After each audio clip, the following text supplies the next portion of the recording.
but it's brilliant. So That's right, a killer move. Giving Dean a list of songs is difficult. Yeah, so Nick, going back to albums. So, Yeah, so if we're trying to convince, so go ahead. again, okay, so let's take Dean out of the equation because I know Dean likes Kenny Rogers and stuff. Like, it's gonna be hard to sell Dean on Kiss, like, specifically. The average person, it depends on what, like I said, I kind of said it off the top, and I don't mean to sound like I'm, doing a cop out or like a broken record here, but like, it depends on your era. Like, if you can relate to 70s rock, like an Aerosmith ish kind of band, there are albums for you there. If you like hair metal, there are albums for you there for sure. If you like, there's less for you in the 90s, but there's a couple. I don't know if I'm jumping the gun here, but I've got a few favorite albums. I don't know. I think they are they embody multiple genres for me. They kind of cover soft songs, they cover hard songs, they cover ballad, like all the different kind of genres. They went through many phases. They took the makeup off, they put the makeup back on.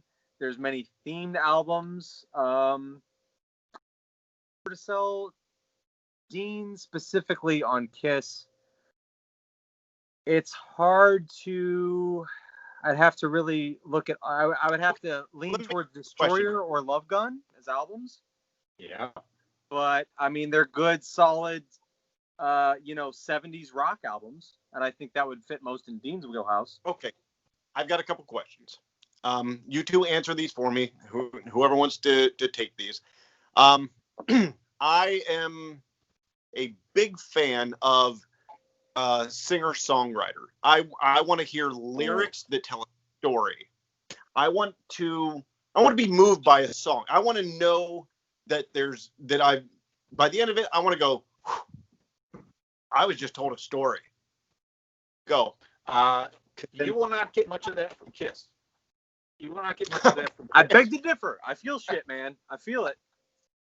I will say now, lyrically, I was expecting lyrically, Beth is nice because it is a sure. Written from the perspective of, I'm in a rock band, I'm leaving my wife to practice, you're lonely. That's a heartfelt, nice song, and that definitely resonated. I think the other Peter Criss ballad, Hard Luck Woman, is also another nice. It's kind of a guy leaving his girl and going off, leaving the house and stuff like that. But Nick, if you get into some of the 90s and all that, I will always love you and stuff like that. So there are some ballady type stuff as it gets later on. When I think one there, but yeah, I don't know. Brian, when I think of like a singer-songwriter, when I'm talking about when I'm looking for a song that tells a story, it doesn't necessarily have to be soft. It could be a hard rock song. So I got two for you now. I actually go ahead.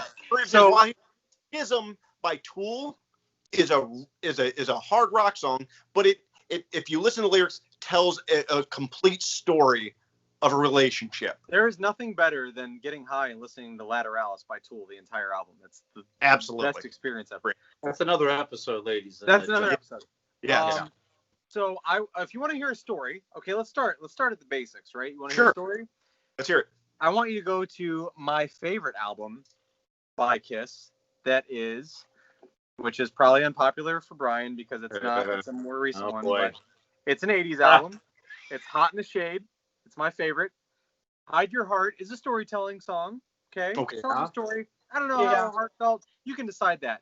The other one that I want you to listen to, Dean, that I feel like you're going to feel, and it's like when someone, I feel it in my soul. All right, here, I'm writing Kiss Unplugged. It's on Kiss Unplugged. It looks like Kiss Unplugged. Writing it down. I want you to listen to I Still Love You, this version of it. That's a good one. Because Brian, when he hits that shit in the middle of the song and that note, his voice, what he hits, Paul Stanley, to me, other than Jeff Tate and Queen, I Still Love You on MTV Unplugged, Kiss Unplugged. We'll give you off camera, Dean. We'll give you Yeah. But writing I it down. agree. That might be Paul Stanley's I would say finest recorded Okay. song. I agree with you. That might be his best ever. I love it. There's a certain note his voice hits where he's doing that big thing. Sure. That it just, you feel that in him. And I love it. Paul Stanley is one of my favorite vocalists of all time. I love so many genres of music, so many vocalists, so many great voices. Paul Stanley and I would say Jeff Tate of Queensryche, my favorite of that era. Their voices are just so unmistakable, original. They're just talented people. I mean, they're talented. See, Paul Stanley did Phantom of the Opera. Did you know that? Yes, I did. That's how I know Phantom of the Opera songs. That's the only reason I know why. Yeah. Yeah. See, that's another episode we're going to do is greatest rock voices. That's a good one. I like that. All right, so for storytelling, Nick those are solid selections for storytelling. I mean, I do not agree at all that Hot in the Shade is one of the top Kiss albums of all time. But that's what Nick kind of grew up with a little bit. Yeah, and that's not, So, but Hide Your Heart definitely is a storytelling, and that's probably the best song on that album for sure. That version of I Still Love You is very powerful. And that album there, that Unplugged is what was a springboard to the original members getting back together and going back on tour back in 96. That was the first which really resurrected the band because they were running on fumes at that point, and that definitely generated a lot of interest, and that was a huge tour for them. And if I'm not mistaken, that happened around this time of year, did it not? It was around Halloween time that it aired. I want to say so, yeah, because again they had the current lineup. They brought the Peter, Chris, and Ace Frehley back into that to participate. All the old fans were like buzzing, like, "Oh my gosh, it's the first time they played together since the 70s." And this was before like the internet and there were spoilers. Oh yeah. So like nobody. I remember we watched it live on MTV, and my dad's like, "Holy shit!" Like, yeah, they're back. Like it's like a whole thing. Like no one knew anything. It was a big deal. So who's part of? But Dean, if it's from an album perspective, Dean, the answer is go and listen to Kiss Alive. Okay. Yeah. Listen to that. Yep. That is a double album at that point, and actually that one for me. And that gives you a nice variety of all of the albums up to that point, which there were only 3 albums up to that point. The original Kiss album, to me, is still maybe end to end their best album, almost overall. Those songs there, most probably traveled with them in their set more than any other album for the most part, I think. Rock solid. They were young and hungry. They started in 73. That album came out in 74. They were still, but they practiced those songs to death. Solid album, but that Kiss Alive, they put out 3 albums. What's that? Did they have the makeup in the whole show at that time? Yeah, this was before all. Yeah, they still. By then, they started out. They but weren't they sure started. what they were That was their beginning mindset is putting on that show. That was their story. So that anything that you'll hear Paul and Gene, it's the same thing. They'll tell you that they wanted to create an experience beyond anybody else. They wanted to look different. They wanted to come out and put on a great show, give you your money's worth, all these things. And if you go back and look at, I've got some of these old concert box sets and stuff, and do yourself a favor and watch some of those, and we'll do that sometime. But and they definitely did embody that.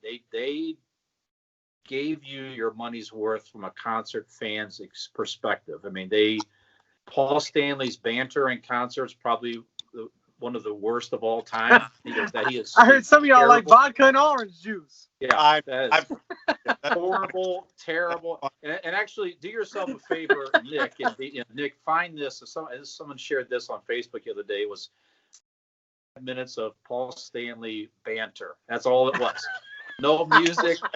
It is really bad. But it's so bad it's good. But anyway, so but Dean, at the time they they put 3 albums out, and they were nearly out of business. I mean, their record label was about out of business. They didn't know what to do, and they were smart enough to understand. Their manager at the time said, your guys is best.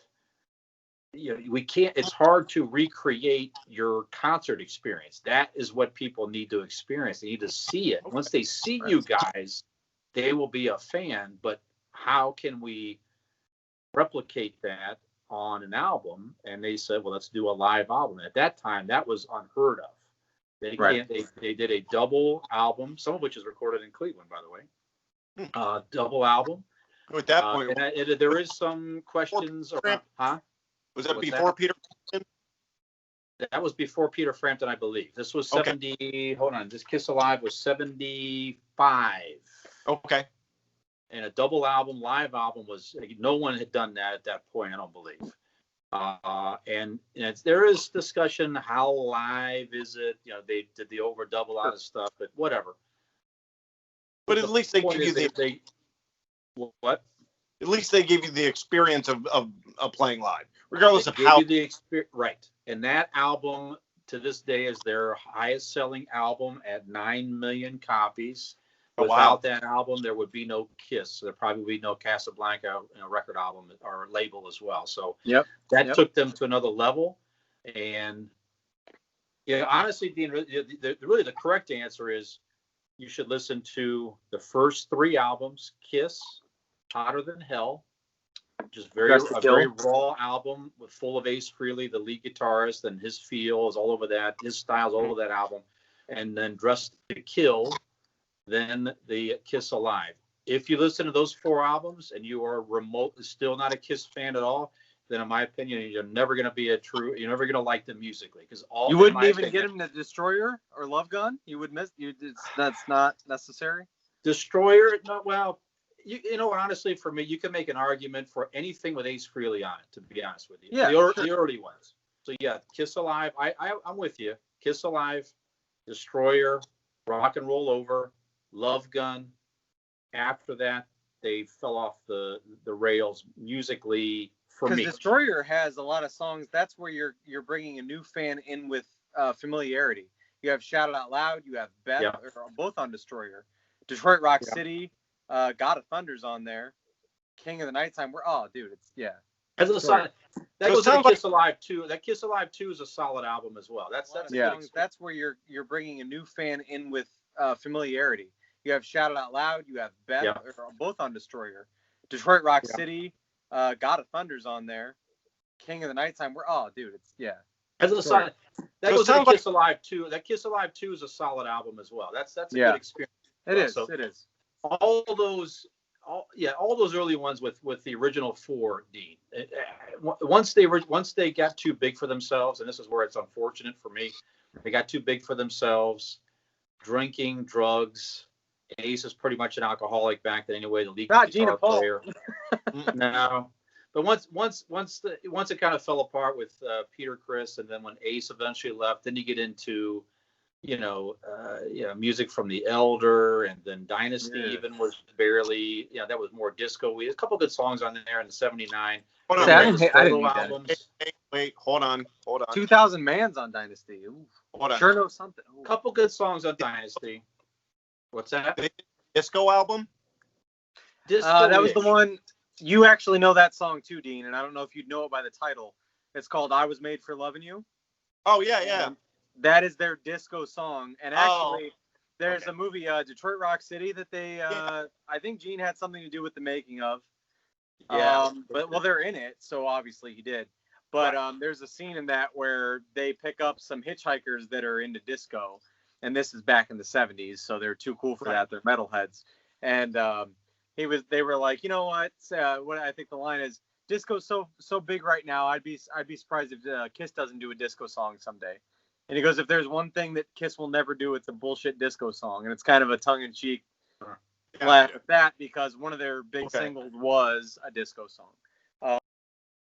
Sure Know Something was on that one. So I'm looking at then they got the solo albums, and the solo albums are kind of hit and miss. Ace had the best solo album. So in my book, Ace Frehley, musically, brought them a whole other dynamic with what he, from his playing to his coolness factor, his writing skills and all of that. Once they lost him, they kind of lost a lot of that cool factor, in my opinion. Then you get into the 80s, they take the makeup off. So Lick It Up was when they first took the makeup off, was a solid album with Vinnie Vincent. Yeah. But from there, it was a lot of 80s.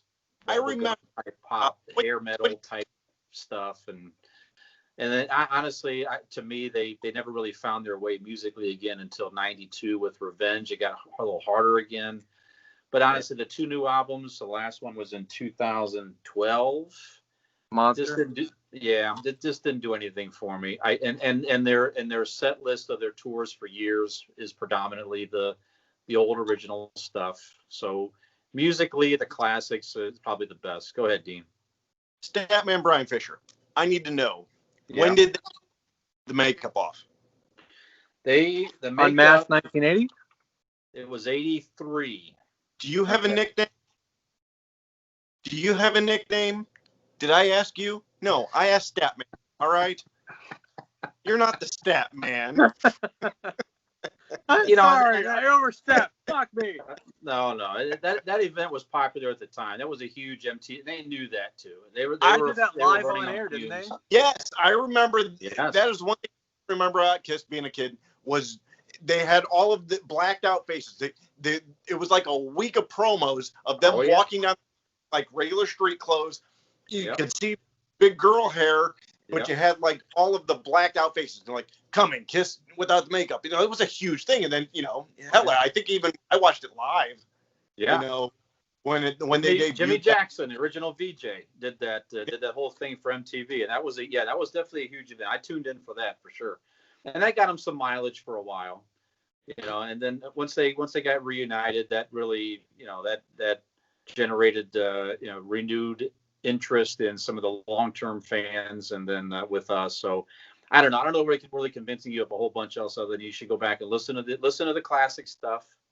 And I'm curious on a future episode, you go back and listen to some of this stuff if we convinced you at all musically for Kiss after you hear more of it.